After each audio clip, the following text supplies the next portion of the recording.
नमस्कार and welcome back.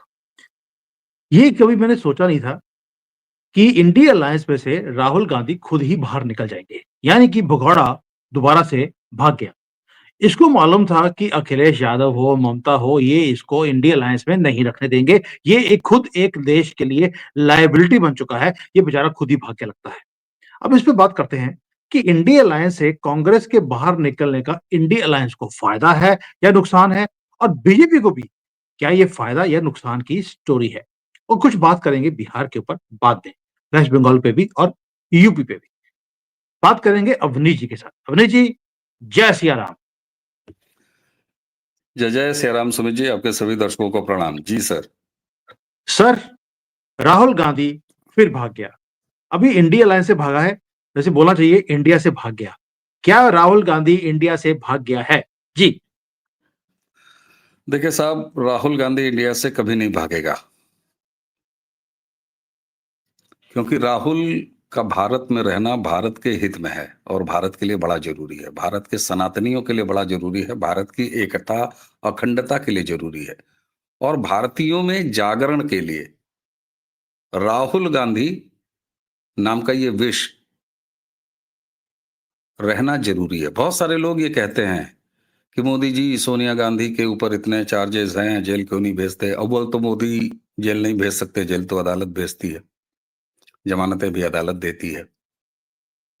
लेकिन आपको यदि सच्चाई, अच्छाई इसकी पहचान करनी है और इसकी जरूरत लगातार महसूस करनी है, तो बुराई, झूठ, छल फरेब का होना बड़ा जरूरी है। वो अगर बाजार में नहीं रहेगा तो आप तुलना किससे करेंगे। आज अगर 65 साल के कुकर्म कांग्रेस के इस देश से वैनिश कर दिए जाएं, इस देश के लोगों की याददाश्त से गायब कर दिया जाए, कोई सर्जरी, कोई दवा, कोई छिड़काव करके, तो 2014 के बाद से भारत अपने भीतर और अंतर्राष्ट्रीय स्तर पर हासिल क्या कर रहा है, सुमित जी, ये कैसे पता लगेगा हमें। इसलिए कृपा करके मेरे अनुरोध को स्वीकारिए और राहुल गांधी भारत के लिए बहुत जरूरी है, इस प्रार्थना को मेरे मानिए। राहुल कहीं न भागे, ईश्वर करे कहीं न भागे। हाँ ठीक है, छोटे मोटे डोज लेने कभी कोलंबिया चला जाए, कभी छोटी मोटी पर्चियां लेने डीप स्टेट के पास चला जाए।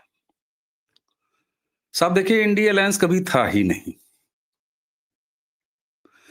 इंडिया अलायंस राहुल गांधी और 10 जनपद खानदान का एक फितूर, जो मोदी के प्रति, और मैं जब मोदी न कहूं तो बेहतर यह है कि भारत के प्रति, भारत की संस्कृति के प्रति, सनातन के प्रति, हिंदुत्व के प्रति, भारत की एकता अखंडता के प्रति, इंटरनल सिक्योरिटी के प्रति, भारत के वैश्विक स्तर पर प्रगति के प्रति नफरत, ईर्ष्या, इसकी उपज इंडिया अलायंस।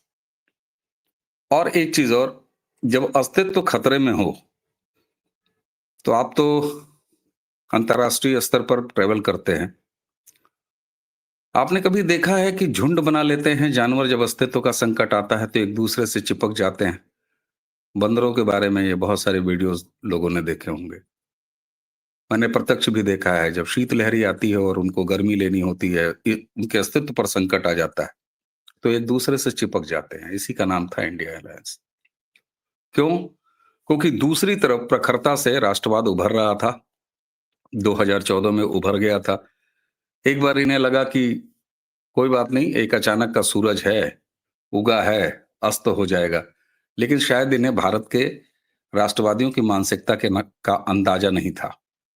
और यही वजह है कि 2019 में इन्हें लगा कि ना, ये तो 5 साल के काम के बाद रिपोर्ट कार्ड लेके आया है और इस आदमी के खिलाफ एंटी इनकम्बेंसी तो छोड़ दो, ये तो बड़ा बहुमत लेके आने की तैयारी में है।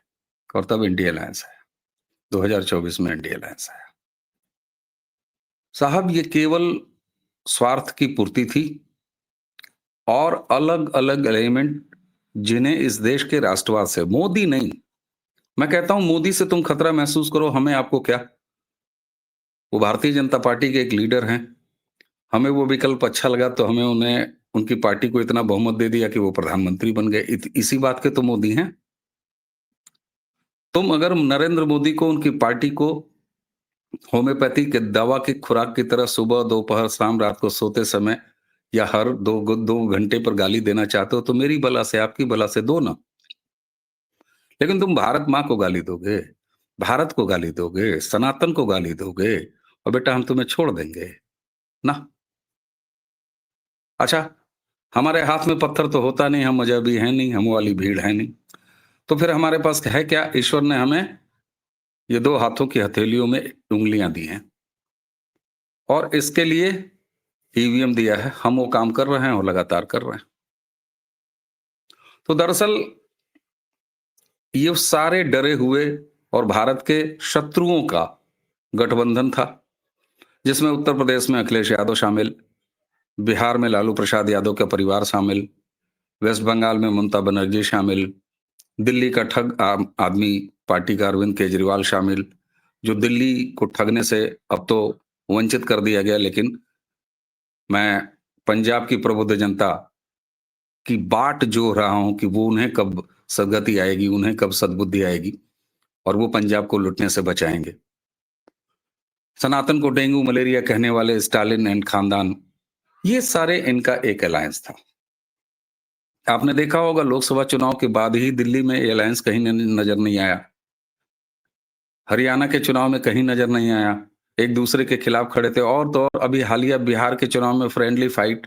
अरे भाई, कोई मुझे बेशर्म राजनीतिक आदमी किसी पार्टी का जरा ये बता दे कि फाइट और फ्रेंडली ये दोनों एक साथ क्या होती है भाई? ये राजनीति की कौन सी नई डिक्शनरी तुम लोग इस देश को सिखा रहे हो और उसमें भी असफलता पा रहे हो।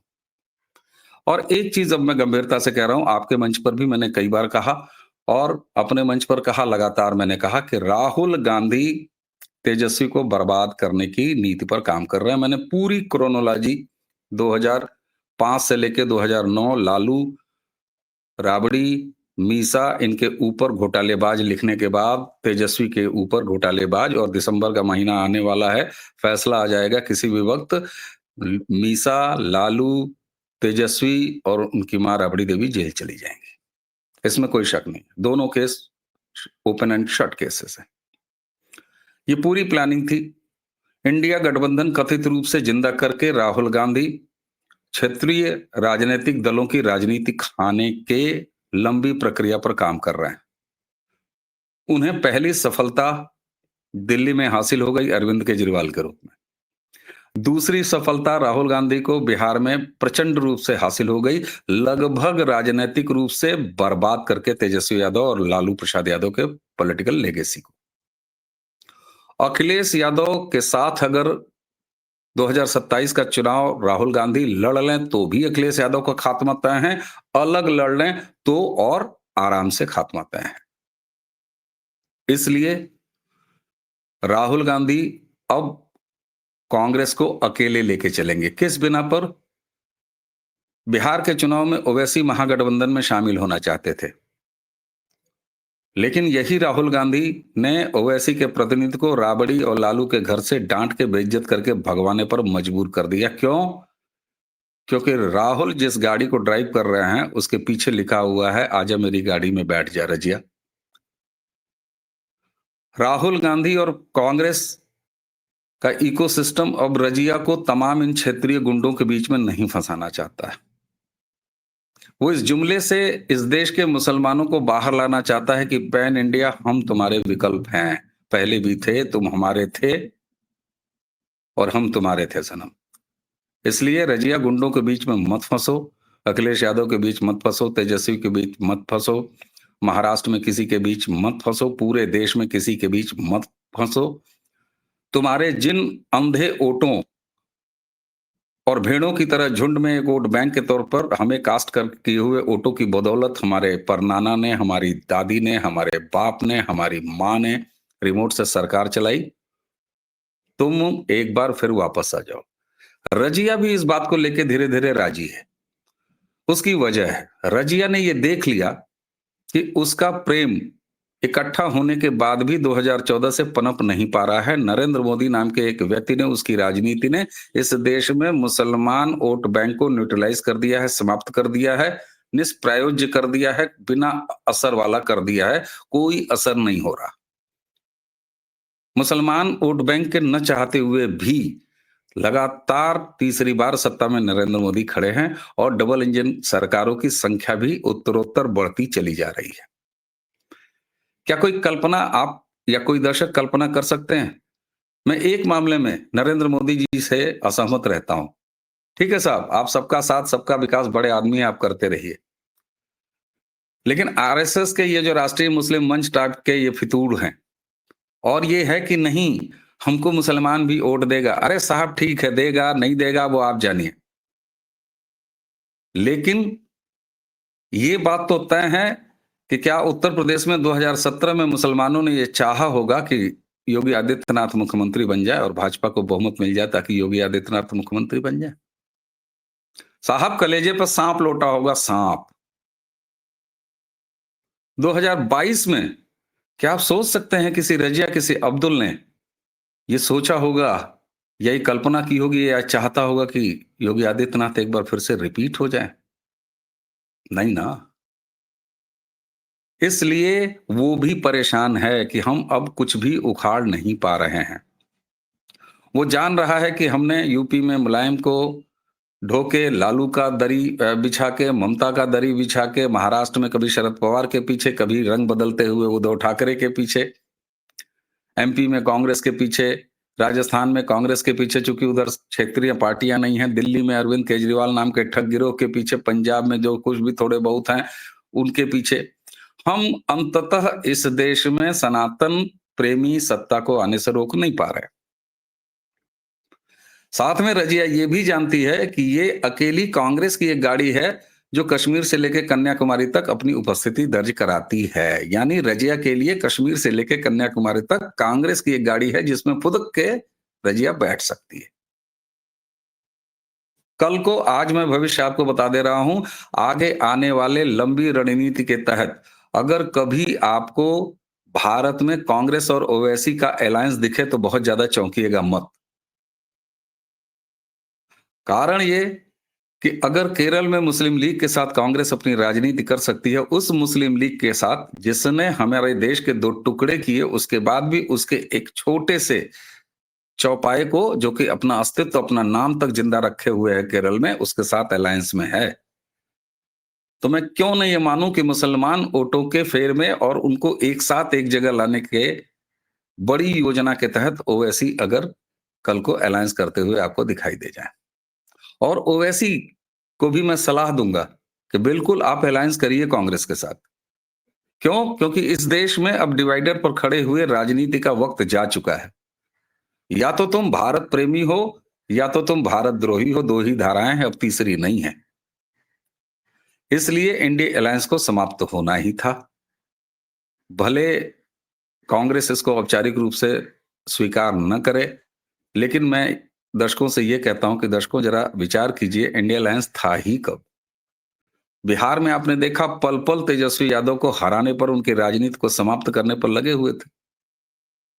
यही मध्य प्रदेश और हरियाणा का चुनाव है, जहां मध्य प्रदेश में विधानसभा लड़ने पहुंचे अखिलेश यादव और कमलनाथ ने क्या कहा? अखिलेश वखिलेश। कौन अखिलेश वखिलेश? यही हरियाणा का विधानसभा चुनाव है, अखिलेश यादव वहां पहुंचे, उन्होंने कहा बिल्कुल नहीं, हटो यहां से, चलो। और तो और, अगर केवल अखिलेश यादव की पार्टी समाजवादी का ले लूं, तो अबू आजमी अभी बिहार चुनाव के बाद क्या कहते पाए गए कि नहीं नहीं साहब, अब हम अकेले लड़ेंगे, हमारा कांग्रेस से कोई वास्ता नहीं। क्योंकि ये सब जान रहे हैं कि कांग्रेस का जो वोट बैंक अलग हुआ, उसी के दम पर क्षेत्रीय पार्टियों का अस्तित्व खड़ा है। राहुल गांधी उसी कॉम्बिनेशन पर काम कर रहे हैं कि मुसलमान वापस आ जाए और किसी तरीके से हम थोड़ा बहुत भरमा के हमारे जो दलित हिंदू भाई हैं, वंचित हिंदू भाई हैं, शोषित हिंदू भाई हैं, आदिवासी हिंदू भाई हैं, उनको हम अपने किनारे लेके आए, लेकिन वो हो नहीं रहा, न हुआ है। अब लोग कहेंगे नहीं साहब 240 सीट आई तो हुआ है। यूपी में तमाम तरह के कंफ्यूजन थे, मैं बहुत उस पर कड़ाई से बोलता हूं और वीडियो लंबा हो जाएगी, इसलिए संकेत दिया हूं, कई बार इस चीज को दोहराया है। वो एक भ्रम था, उस भ्रम का भी खात्मा हो चुका है। अगर उस भ्रम का खात्मा नहीं हुआ है तो मैं बड़ी विनम्रता से पूछता हूं दर्शकों, आप बता दीजिए 240 लोकसभा 2024 के चुनाव के बाद होने वाले सारे विधानसभा चुनाव में एनडीए की स्थिति का धारण करिए। लोगों ने अंदर गिल्ट महसूस करते हुए नरेंद्र मोदी की पार्टी को वोट किया है विधानसभाओं में। 2027 में आपको दिखेगा, अभी बिहार में आपको दिख रहा है। क्यों? क्योंकि डिलीवरी की पॉलिटिक्स है। तो इंडिया अलायंस ये वही वाला है कि गैस बनी थी पेट में, फूला था पेट। लोगों ने कहा कि उम्मीद से हैं, और अचानक वो सारी गैस बिहार में निकल गई, पेट बिल्कुल खाली हो गया, इंडिया अलायंस था ही नहीं। तो फिर कहां का इंडिया अलायंस? इंडिया अलायंस न था, न है और न रहेगा। कांग्रेस अपनी लंबी रणनीति पर काम कर रही है, और ये भारतीय जनता पार्टी और राष्ट्रवादी राजनीति के लिए शुभ है। ये शुभ अभी है साहब। आपने बोला शुभ है, लेकिन साहब ने आपने ये भी बोला शुरू में कि ये जो सारे एंटी नेशनल्स थे कि राष्ट्रवादियों के खिलाफ हमने खड़े होना है, एक गुट को बनाना है, क्योंकि राष्ट्रवादी एक तरफ है तो एंटी नेशनल सारे इकट्ठे हो जाते हैं और मुसलमानों को इकट्ठा करते हैं। लेकिन साहब इंडिया अलायंस कांग्रेस ने शुरू नहीं किया था, आप ही के नीतीश कुमार ने शुरू किया था। वो बनना चाहते थे उसके सरबराह, वो चाहते थे पीएम बनना कि इंडिया अलायंस जीतेगा इस बार 2024 में। ये वही नीतीश कुमार है जिसकी आज हम प्रेस कर रहे हैं, इंडिया अलायंस को भी उसी ने खड़ा किया था। तो एंटी नेशनल के साथ तो बीजेपी भी जुड़ गई है। अगर मैं उसी लॉजिक से बात करूं कि भाई अगर वो एंटी इंडिया फोर्सेस थे तो उनके साथ फिर बीजेपी ने हाथ कैसे जोड़ लिया? ठीक है, बड़ा अच्छा प्रश्न है। इसका उत्तर बहुत आवश्यक है देना। देखिए, राजनीतिक लोगों के बीच में राजनीतिक महत्वाकांक्षा होती है।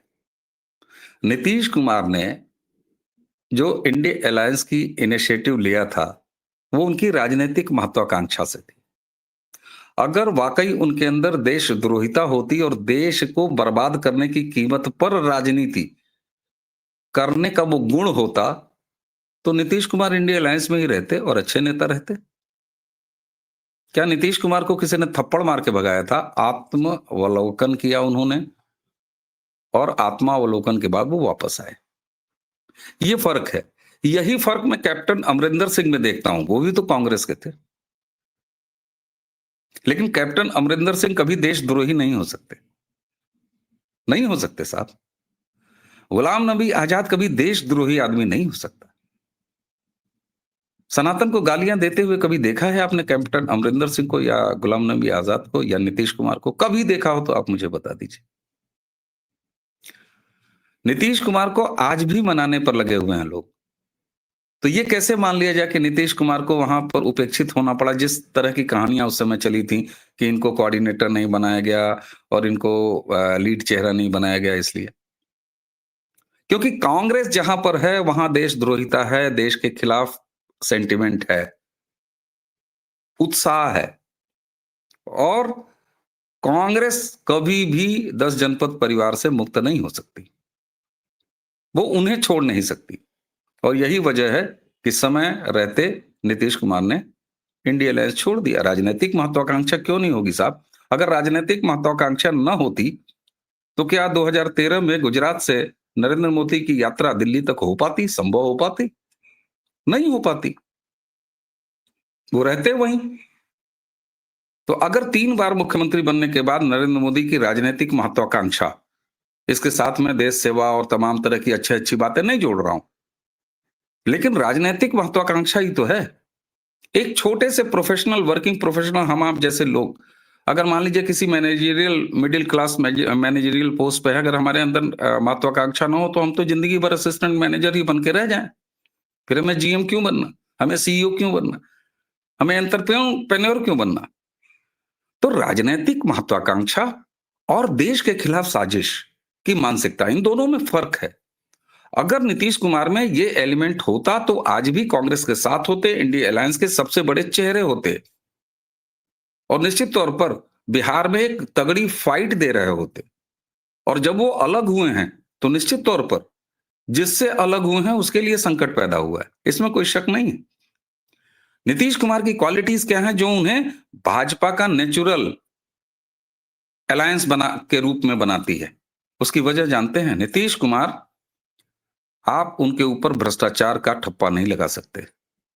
करप्शन आप नीतीश कुमार से नहीं जोड़ सकते। अगर जोड़ सकते हो तो बताइए। जातिवादी राजनीति जिसका धनी है बिहार, आप नीतीश कुमार के साथ जातिवादी राजनीति नहीं जोड़ सकते। परिवारवाद जो कि कोड़ है कांग्रेसी को सिस्टम का पूरे विपक्ष का, आप नीतीश कुमार के साथ परिवारवाद की राजनीति नहीं जोड़ सकते। ये 3 क्वालिटीज बहुत है साहब। 24 में 24 गुण किसके पास होते हैं, वरना तो मर्यादा पुरुषोत्तम भगवान राम हो जाए। बिल्कुल सही कह रहे हैं कि सभी के पास वही सारे गुण नहीं होते। बट सर, ये तो हो गया कि इंडिया अलायंस मुझे जो जहां तक मुझे समझ आती है, जो आपने बताया अभी, कि कांग्रेस क्षेत्रीय पार्टीज को खत्म करने के लिए ही इंडिया अलायंस में आई थी, खत्म कर दिया, बाहर निकल गए। और उनको पता भी है कि आगे जाकर कोई भी इनके साथ हाथ जोड़ना पसंद नहीं करेगा। मोदी जी ने ओपनली बोल दिया कि ये वो सांप है जिसके साथ आया उसको ये डस लेते हैं। ये तो हो गया बात। अब देश पे आपने बोला कि एंटी नेशनल फोर्सेस, मैं इसके ऊपर डिटेल में एक इन्वेस्टिगेट कर रहा हूँ कि पिछले 3-4 सालों में राहुल गंदगी बाहर किस किस को जाके मिले, कौन कौन सी ऑर्गेनाइजेशंस के इन्होंने हाथ जोड़ा है कि भारत पे टुकड़े कर रहे हैं, वो मैं किसी और दिन बात करेंगे। लेकिन सर, अभी बिहार के ऊपर बहुत लोग हैं जिनके कमेंट्स आते हैं कि मोदी जी ने वहां पर पैसे देकर इलेक्शन को जीता है, 10-10 हजार रुपए दिए गए।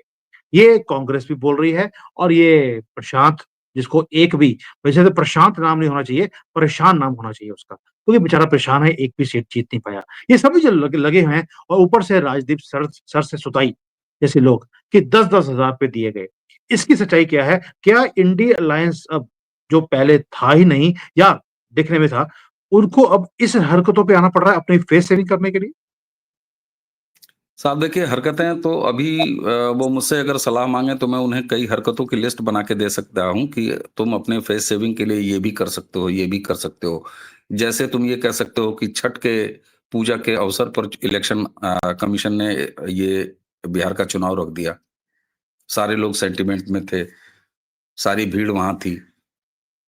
मैं आरोप उनको ये कहूंगा कि पंजाब के समाज पर आरोप लगा दें वो, कि पहिया भगाओ ते पंजाब बचाओ नाम का आंदोलन आप लोगों ने चलाया और तमाम बिहारी वापस चले आए अपने प्रदेश और उन्होंने खुल के वोट किया।